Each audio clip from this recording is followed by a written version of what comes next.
It is, of course, 2 minutes after 4 p.m., and it is the second hour of the show. And as you know how we do it, second hour of the show basically looks at conversations that matter and bringing you, of course, a number of individuals that are immersed in certain subjects. And today we're discussing everything agriculture, everything home farming. So I'm joined, obviously, on the line by AgVocate Precious. She is a big advocate when it comes to farming. So she's going to be speaking to me about the importance of home farming, and also why is it really important for us to grow our own food, and also just owning our own food. Welcome to the show, Precious. Hi, Elvis. Thank you so much. Aha, lovely. How are you doing? I'm amazing. I'm great. I hope you're good too. I'm happy we could connect and have a conversation. Aha, great stuff. You know what? I'm new on some of the content that you post. I mean, I've been watching some of your posts. The conversations that, of course, you are having with a number of people, around the world. You do lives. You push for conversations, and I was just wondering to myself, and I'm like, why are you a big advocate for agriculture, in times like this where people are just moving towards, the digital spaces and everything else? Are we missing something? Maybe let's kickstart this conversation by allowing you to actually unpack to us, the concept of home farming and why you believe people should own their own food. I mean, do you think home farming is the solution to hunger problems in South Africa? So I saw a very disturbing video. I think it was either on the news or Cutting Edge, right? Yes. And it was speaking specifically about, I think, more like employment and what it takes for other people. And I was just shocked that there are people who still live like this in South Africa, who have to leave school, who have to be in water that's like waist high, digging for some sand to sell just so they can buy themselves some food. We're speaking about teenagers, 14-year-olds, 15-year-olds who had to stop completely going to school. And those things are very disheartening, man, because you're like, if you're working so hard as a child, as a teenager, and your future is almost blur simply because you don't have food to eat, that must be very disturbing for anyone who watches that episode. And I think it's from 3 weeks back or so, and you think about these things and you're like, but guys, food is literally free, is it not? If food is not a bribe pack, food is a chicken, food is not mixed veg from a fridge somewhere. It's a crop from the soil. Yeah. So how come is it that it is so costly? So much that people are paying with their futures just to feed themselves, and it made me realize that no, man, something might not be right. We all know what gardening is, but what is so difficult about people practicing that to feed themselves? We have things like food packages that are given out to people and families. And I think there was a study done on this by some local people here, that even when you look at the biological needs of your calories, they are not met by the calories provided in these food packages. The question becomes again, how are people not planting gardens? Because it should be supplementing their nutritional needs. Yeah. And I used to think that, man, maybe South Africa, we're still living in nice times, but you come across these things and you realize that we're actually in danger. We're actually in danger. Currently, we have issues with expensive inputs and fertilizers specifically, and oil and all these things. And obviously, they're going to impact the prices of food. And if a lot of the South Africans are already struggling with what they have, the grants, the food packages, and other programs, what's going to happen eventually? If this teenager has to work so hard the whole day through winter, deteriorating their health at an early age just to get $50 at the end of the day, while we have food prices going up, what the hell is actually going to happen at the end? So, I mean, Precious, you speaking about,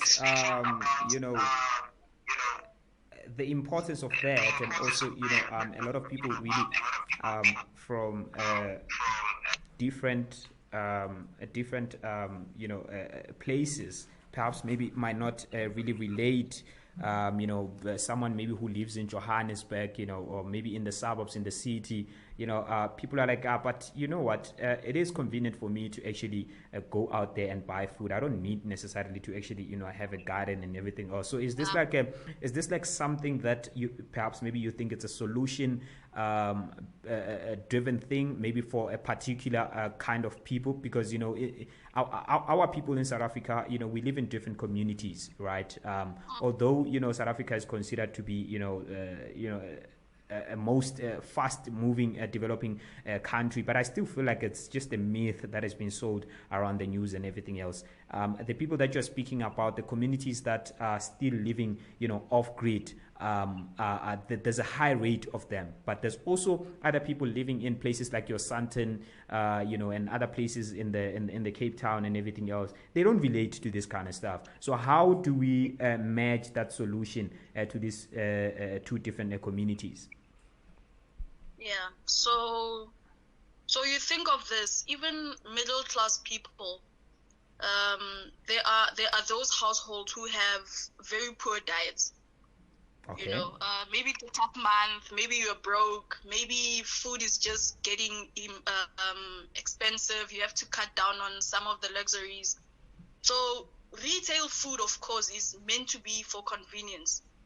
It doesn't make sense to be more than $100 away from a shopping center for convenience, and then you're the same person who's not producing food at home. But outside those people, there are other important things that happens as you start producing your own food, in the sense of your own mental relationship to food and your own liberation generally. Because as you start producing food, you start becoming very aware, very, very much aware of food, where it comes from, why does it come in the packages that it comes in. Yeah, sure. Why is it processed in the way that it's processed? And I'd love to believe that the middle class are mostly becoming health conscious. While the food is available, now they're becoming very health conscious as to what am I drinking, what am I eating, what am I getting into my body. They are now starting to eat for function rather than for taste. Yeah, it's becoming that, and it's mostly because of, I guess, the vast choice of food. So when you get to a shelf and you see a lot of things of the same thing in different brands, you start asking yourself, Konje, what exactly do I need? I'm just trying to keep healthy. I need vitamins, I need A, B, C. So it makes you think, Yeah. So middle class people, it is convenient for them to go to grocery shops and whatever, but the health conscious does speak to the food production, and so on and so forth. And I have conversations with some of these people, and you realize that there's actually a craving to start practicing. So whether it's your home nearby, or you have a farm valley, or you'd like to have a kitchen or balcony sort of plant, something, they just would like to start practicing. Sure. Yeah. That's great. Yeah. So it's not exclusive. Yeah. Okay. Yeah, I see that. Yeah, and I see a lot of people really starting to adapt to that. I mean, I was speaking to an agricultural advocate, another agricultural advocate, a big advocate, obviously. Her name is Reatlehile Mguni. I think she's working closely with Afasa right now as we speak. She's also from Pretoria, and you are from Pretoria as well, right? Yeah. Aha. Where are you based in PTA? So I'm currently in Northwest, but home is Pretoria, North Hammanskraal.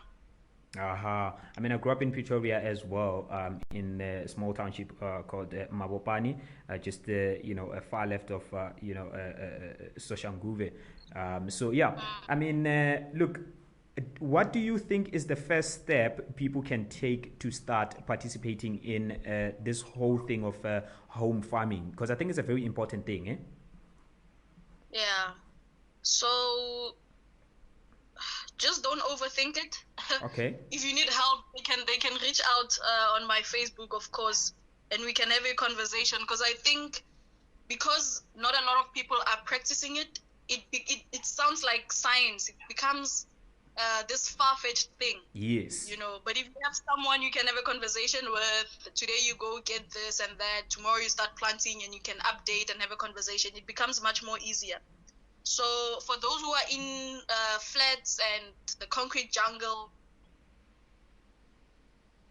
sometimes they have space, sometimes they do have some soil they can work with. Otherwise, what's convenient for them, it's often using containers to plant in, Okay. and then for those who are living in like townships, they have some space to work on. It's not much, but it's enough. Something that I like highlighting is that township stands are the size of one greenhouse, standard greenhouse. It's actually bigger, which I find to be very, very crazy. Anyway, so yeah, man, just start the conversation as well. So my conversations are on a hashtag open and lead conversation. So they must, in their own spaces, start having conversations about these things at home, with kids, with friends, because the other element of gardening comes with the social impact, Yeah. Yeah, so yeah, man, starting is not like a huge deal. Go buy containers, get some soil, get some seeds. They're available in retail stores, and just plant from the seeds from your own kitchen, from your own thingy, vegetables. So if I buy That's just vegetables, about it. for instance, I eat a lot of veggies, obviously, So if I buy, a lot of vegetables, then you are suggesting that I take some of the seeds, and start planting there. But let's talk about the soil a little bit, because the soil is not the same, and the type of the soil also determines, so many factors. Issues like the growth of the plants and everything else. So how do we manage the soil issue? So we can look at things like the color of your soil. It can give us an idea of what it's good for, or what's going to grow best there. But if that's not the case, we can always source some soil from somewhere. You can Okay. always, wherever there is available soil, you can go get that in a bucket, go mix what you have at home, or you can go into agriculture stores and just get a bag of whatever soil and go mix at home. Yeah. Mm. All right. So it's not that. Okay. What is your perspective around land expropriation, in particular to providing citizens with available land to farm and grow their food? Yeah. So, yeah. Sometimes I think about that and I'm like, yes, that's too far-fetched. We need to be focusing on optimizing what we currently have, because I think that's the fight at national level. That's very political for a general citizen. But like I said, as soon as you start understanding the importance of producing your own food, you start valuing land. Yeah. As soon as you start valuing land, you can start having your own opinions and start voicing how you feel. And obviously, like I said, there's a social element to gardening. You guys start having conversations and it becomes revolutionary in the sense that you start reclaiming the land, because now you can start demanding 5 hectares for the community garden or whatever the case may be. Yes. So those are the sort of empowerment that I speak of, the sort of programming that happens in the background while you're just learning to produce your own food. And then on the other hand, we have issues like tribal land, where you get permission to occupy. So it's not it's not your land per se, but you can use it for as long as you are being productive. Those things are very hindering because no one invests in a farm where you don't own it. It's difficult to find anyone to put their money on it. And then the extension of that is that there are clauses like you can't set up permanent structures, and we're like, dude, we're trying to farm. We're going to need permanent structures. If we're trying to grow, we're going to need certain certifications. Those certification demands that we do things in a certain way, and a lot of it is infrastructure.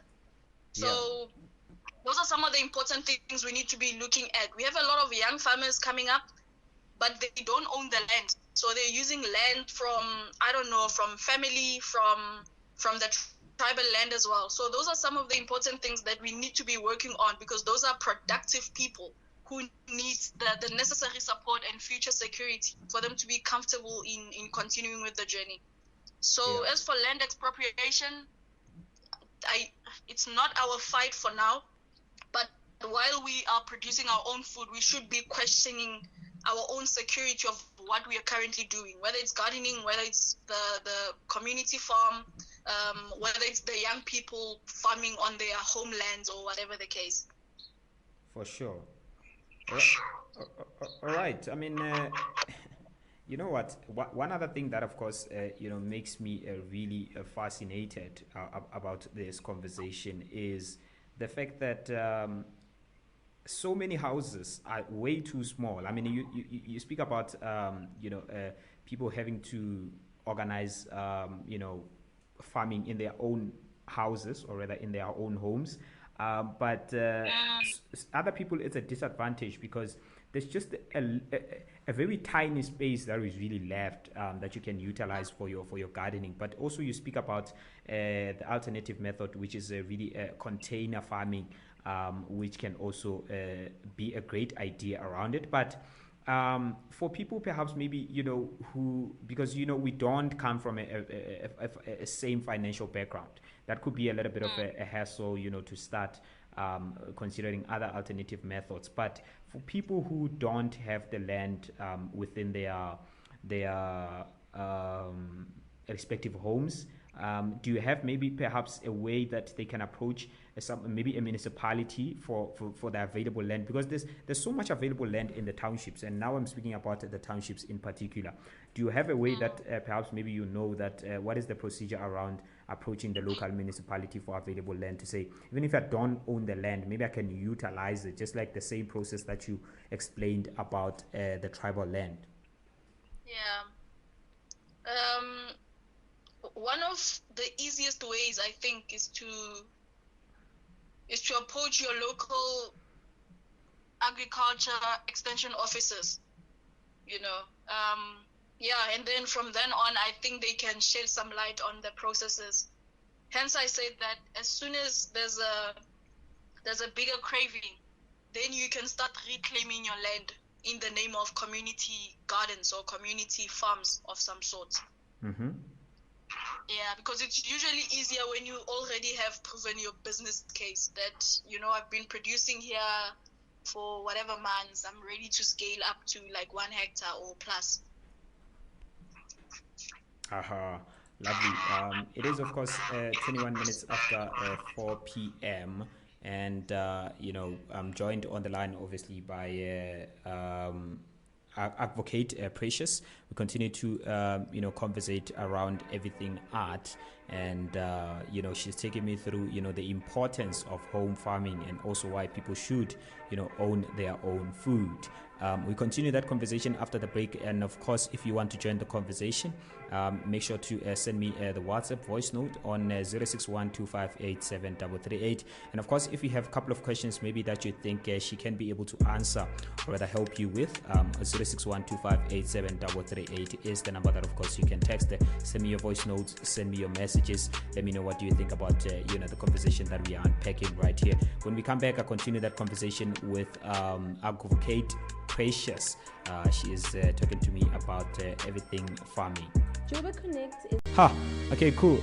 It is 29 minutes, exactly 29 minutes after 4 p.m. and I'm still welcoming you to the second hour of the show.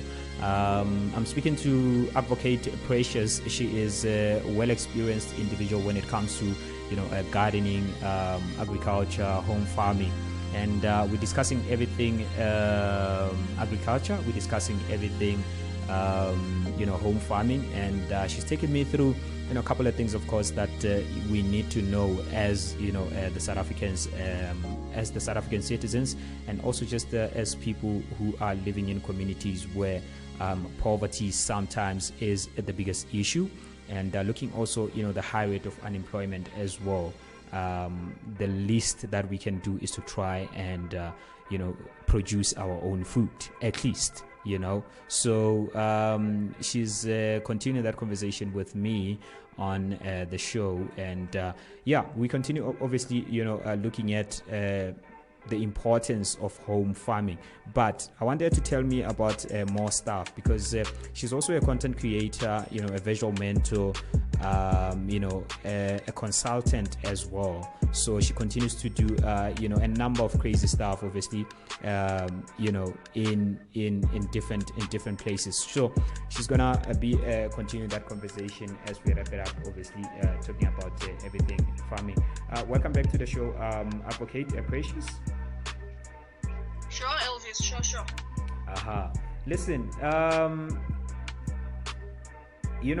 before the break, I thought of a question, because I've been watching your content as well live, on Facebook, and you do a number of stuff, right?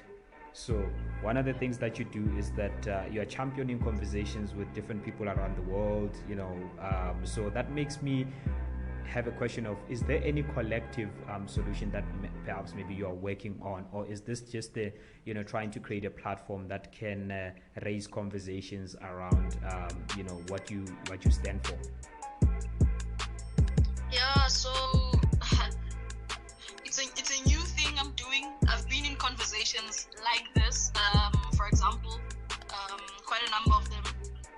But I took it upon myself, man, to just say, let me reach out to other farmers, economists, other stakeholders generally, and start having conversations and just see where their head is at, what's happening in their countries, what are their beliefs and views around just cultivating food,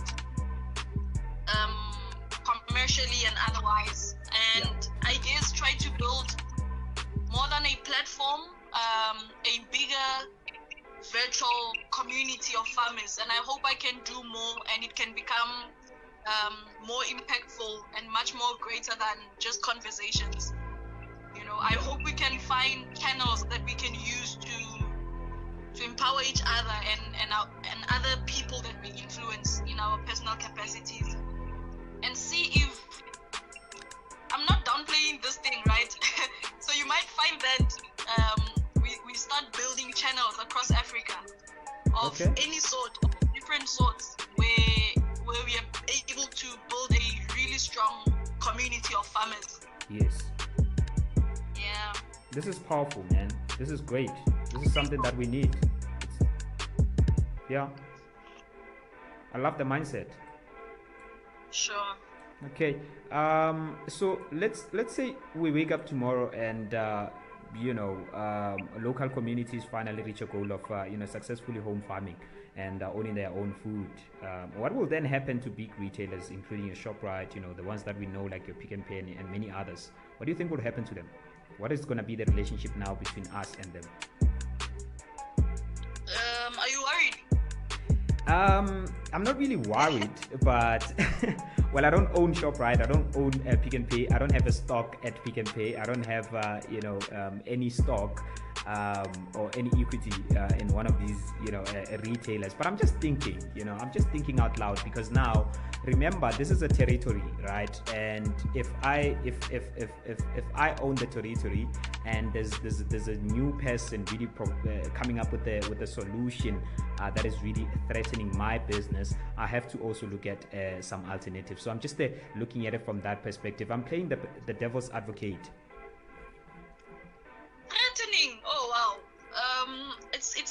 from threatening. It's far from, it's far from being something to be worried about, man. I think supermarkets are fairly new. They're fairly new. It's a matter of convenience. Okay. It's a matter of being distribution points, I guess, for many products and services, and of course food, as they come, because these are mostly processed, right? Canned, pre-cooked. Yeah, man, and they just, a lot of things are just done to them specifically for longer shelf lives. Yeah. But do we ever think that at some point we were just worried about livestock, our crop production, and then of course butcheries for the outlets, maybe abattoirs and stuff? What do you think the retailers were thinking at that time when they were like, we're coming in, we're gonna start selling dry packs and steak what?